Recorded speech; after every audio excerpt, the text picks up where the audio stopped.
사랑하는 은혜와 진리 장로교회 교우 여러분, 어젯밤도 평안하셨습니까? 오늘도 하나님을 더 깊이 알아가고 하나님의 능력이 얼마나 크신지를 분명히 알므로 우리의 삶의 소망 되신 예수 그리스도를 바라보며 살아가는 하루가 되시기를 주님의 이름으로 축원합니다. 오늘 새벽에 만난 본문은 에베소서 2장 1절로 10절입니다. 에베소서 2장 1절로 10절을 제가 읽어드리겠습니다. 그는 허물과 죄로 죽었던 너희를 살리셨도다.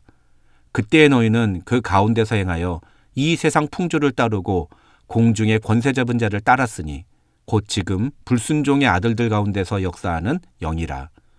전에는 우리도 다 그 가운데서 우리 육체의 욕심을 따라 지내며 육체와 마음에 원하는 것을 하여 다른 이들과 같이 본질상 진노의 자녀이었더니 긍휼이 풍성하신 하나님이 우리를 사랑하신 그 큰 사랑을 인하여 허물로 죽은 우리를 그리스도와 함께 살리셨고 너희는 은혜로 구원을 받은 것이라. 또 함께 일으키사 그리스도 예수 안에서 함께 하늘에 앉히시니 이는 그리스도 예수 안에서 우리에게 자비하심으로써 그 은혜의 지극히 풍성함을 오는 여러 세대에 나타내려 하심이라. 너희는 그 은혜에 의하여 믿음으로 말미암아 구원을 받았으니 이것은 너희에게서 난 것이 아니요 하나님의 선물이라. 행위에서 난 것이 아니니 이는 누구든지 자랑하지 못하게 함이라.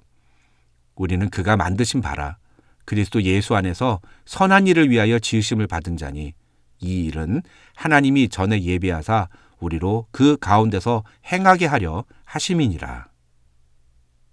에베소서 1장을 통해서 우리는 하나님이 우리를 위해 준비하신 하늘에 속한 신령한 복이 무엇인지와 그러한 축복을 통하여 에베소 교회 교인들이 알아야 할 것들을 간구하는 바울의 기도에 대해서 살펴보았습니다. 어제도 말씀드렸습니다만 에베소서 1장은 2장의 배경이라고 할 수 있습니다. 다시 말하면 에베소서 2장은 에베소서 전반부의 핵심이라고 할 수 있습니다. 오늘 본문인 에베소서 2장 1절로 10절에서 바울은 우리 각자가 어떻게 구원을 받게 되었는지에 대한 내용을 이야기합니다. 어제 간단하게 넘어갔습니다만 1장 20절로 22절에서 바울은 하나님의 능력을 4가지로 묘사했습니다. 그 첫 번째가 예수 그리스도를 죽은 자들 가운데서 다시 살리신 것입니다. 그렇다면 하나님은 이 능력으로 우리를 어떻게 하셨느냐? 1절에서 바울은 그는 허물과 죄로 죽었던 너희를 살리셨도다라고 말합니다. 다시 말하면 예수 그리스도를 죽은 자 가운데서 살리신 하나님께서 허물과 죄로 죽었던 우리 역시도 다시 살리셨다는 것입니다. 1절로 3절에서 바울은 하나님이 우리를 다시 살리시기 이전에 우리가 어떤 상태였는가를 설명합니다. 이것은 구원받기 이전의 인간의 모습이며 원죄의 효력 아래 놓여있는 자연인 인간의 모습이라고 할 수 있습니다.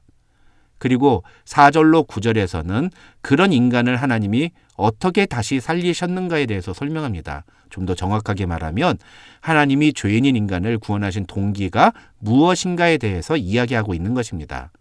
마지막으로 10절에서 바울은 그렇게 구원하신 인간을 통해 하나님이 기대하시는 것이 무엇인지에 대해 이야기합니다. 내일 본문인 11절로 22절의 내용이 바로 이 10절과 연결이 됩니다. 그래서 우리는 이 에베소서 2장 1절로 10절에서 바울이 제시하는 내용을 구원 이전의 인간의 상태, 그리고 하나님이 우리를 구원하신 동기, 마지막으로 구원의 결과, 이렇게 셋으로 정리할 수 있습니다. 먼저 1절로 3절입니다. 1절로 3절은 구원받기 이전의 인간의 상태를 보여줍니다. 1절에서 바울은 우리가 허물과 죄로 죽었었다고 선언합니다. 여기서 죽음은 영적인 죽음을 의미하며 신학적인 의미로 설명하면 영적인 불능의 상태, 하나님의 뜻대로 행동하는 것에 대한 불능의 상태를 의미합니다. 2절과 3절을 보십시오. 우리가 허물과 죄로 죽었던 그때에 우리는 어떤 일을 하며 살았습니까? 이 세상 풍조를 따르고 공중의 권세 잡은 자를 따랐습니다. 우리의 육체의 욕심을 따라 지내며 육체와 마음이 원하는 것을 하였습니다. 그러면 허물과 죄로 죽은 상태는 어떤 모습을 나타냅니까? 이 세상의 방식대로 살아가고 자기 욕심대로 살아가는 모습으로 나타납니다. 이렇게 사는 사람이 무엇을 하지 못합니까? 하나님의 뜻에 순종하며 살지 못합니다. 그걸 죽었다고 표현하고 있는 것입니다. 여러분 이 모습을 잘 기억하시기 바랍니다. 이제 두 번째 내용을 살펴보겠습니다. 4절로 9절입니다. 먼저 4절을 보시면 한글 성경에서는 표시가 안 되어 있지만 헬라어 성경에서는 대라는 접속사가 있습니다. 이 대라는 접속사는 그러나 이제는 이라는 뜻입니다. 그리고 4절에서 7절까지의 주어는 하나님이고 동사는 세 가지가 나옵니다. 첫 번째 동사는 5절에 나오는 살리셨고 이고 두 번째 동사는 6절에 나오는 일으키사입니다. 그리고 세 번째 동사는 6절 맨 끝에 있는 앉히시니라는 동사입니다. 그런데 이 동사들은 그리스도와 함께라는 표현과 같이 사용됩니다.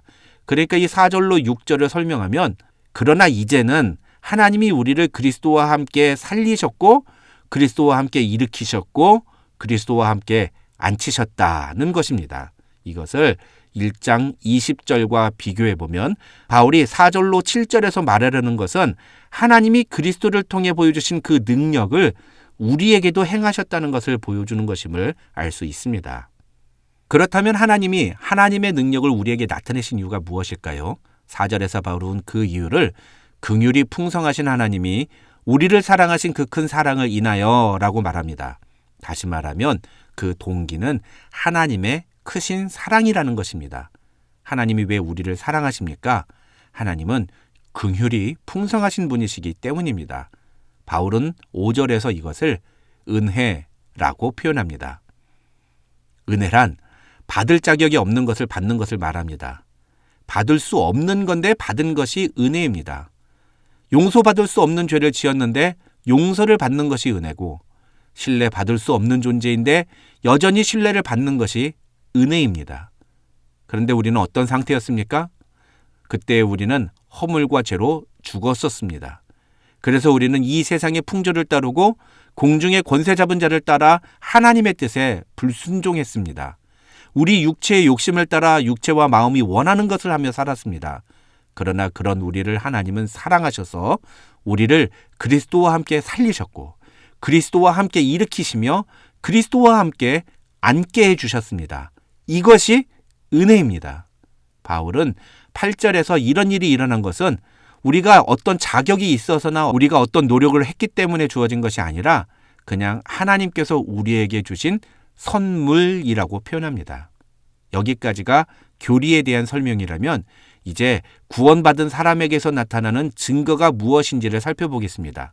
사실 바울이 말하려는 핵심은 11절부터 22절입니다. 그런데 오늘 본문 9절과 10절에서도 구원받은 자들이라면 반드시 보이게 되는 모습을 발견할 수 있습니다. 첫째로 구원받은 사람은 겸손합니다. 8절에서 바울은 우리가 받은 구원을 하나님의 선물이라고 표현하면서 9절에서 이것은 행위에서 난 것이 아니니 이는 누구든지 자랑하지 못하게 함이라고 말합니다. 다시 말하면 구원은 자랑거리가 아니라는 겁니다. 그러면 구원에 대해 우리가 가져야 하는 자세는 무엇일까요? 성경 말씀대로라면 내가 구원받았다는 사실을 자랑할 것이 아니라 항상 감사하며 두렵고 떨림으로 우리의 구원을 이루어 가야만 합니다. 둘째로 구원받은 사람은 하나님의 뜻대로 행동합니다. 10절에서 바울은 우리는 그가 만드신 바라 그리스도 예수 안에서 선한 일을 위하여 지으심을 받은 자니 이 일은 하나님이 전에 예비하사 우리로 그 가운데서 행하게 하려 하심이니라고 말합니다. 이 10절에서 바울은 이제까지 사용한 살리셨다는 표현 대신에 지으셨다는 단어를 사용합니다. 이 지으셨다는 것은 죽음의 상태에서 우리를 다시 살리심으로 시작된 새 창조의 사역을 의미합니다. 바울은 이것을 고린도후서 5장 17절에서 새로운 피조물이라고 표현했습니다. 과거와는 완전히 다른 존재로 다시 태어났다는 것입니다. 그렇다면 우리를 그렇게 완전히 새로운 존재로 지으신 이유는 무엇일까요? 바울은 그 이유를 그리스도 예수 안에서 선한 일을 행하게 하려 하심이라고 말합니다. 허물과 죄로 죽었던 그때에는 세상의 풍조를 따르고 자신의 육체와 마음의 정욕을 따라 살았다면 그러나 이제는 그리스도 예수 안에서 선한 일, 즉 하나님의 뜻대로 행하는 삶을 살아야 한다는 것입니다. 우리 모두가 허물과 죄로 죽었던 그때의 모습이 있습니다. 그러나 이제는 그때와 다릅니다. 이제 우리는 완전히 다른 존재가 되었습니다. 하나님의 은혜로 말미암아 우리는 완전히 새로운 피조물이 되었습니다. 내일 본문인 11절로 22절에서 바울은 그것이 교회 공동체 안에서는 어떻게 나타나야 하는지에 대해 소개합니다. 그래서 1절로 10절은 개인의 구원을 다루고 있다면 11절로 22절은 그 개인의 구원이 교회 공동체와 어떻게 연결되는지를 설명하고 있습니다. 오늘 본문을 통해 우리는 우리의 과거와 현재가 확연히 달라졌다는 사실을 분명하게 인식해야 합니다. 영적으로 죽은 자의 모습과 다시 살아난 자의 모습은 분명히 다릅니다. 그때의 모습과 지금의 모습은 달라야 합니다. 그런데 만약 우리가 여전히 허물과 죄로 죽었던 그때의 모습을 보여준다면 과연 무엇을 근거로 나는 구원받았다고 확신할 수 있겠습니까? 코로나 락다운 이후에 많은 교회 전문가들이 앞으로 신앙생활에는 많은 변화가 있을 것이라고 예상했습니다. 그리고 그 예측의 대부분은 과거보다 신앙생활이 더 도태되고 무너질 것이라는 것이었습니다. 실제로 수많은 교회들이 더 이상 예배에 나오지 않는 교인들 때문에 교회의 문을 닫아야 했고, 그나마 교회에 나오는 교인들도 이제 더 이상 예전처럼 열정적으로 뜨겁게 신앙생활을 하려고 하지 않습니다. 하지만 우리 은혜와 진리 장로교회에 속한 성도들은 구원받은 하나님의 백성으로서의 모습을 항상 잃지 않는 성도들이 되시기를 주님의 이름으로 축원합니다. 그것이 가능하려면 우리가 어떻게 구원을 받았는지를 분명히 알아야 합니다. 우리는 이제 더 이상 허물과 죄로 죽었던 그때의 사람들이 아닙니다. 우리는 이제 하나님의 그 크신 사랑으로 그리스도 예수와 함께 다시 살아나고 다시 일어서고 그리스도 예수와 함께 앉아있는 자들입니다. 그 은혜의 증거가 저와 여러분의 삶 속에서 선명하게 나타나기를 주님의 이름으로 축원합니다.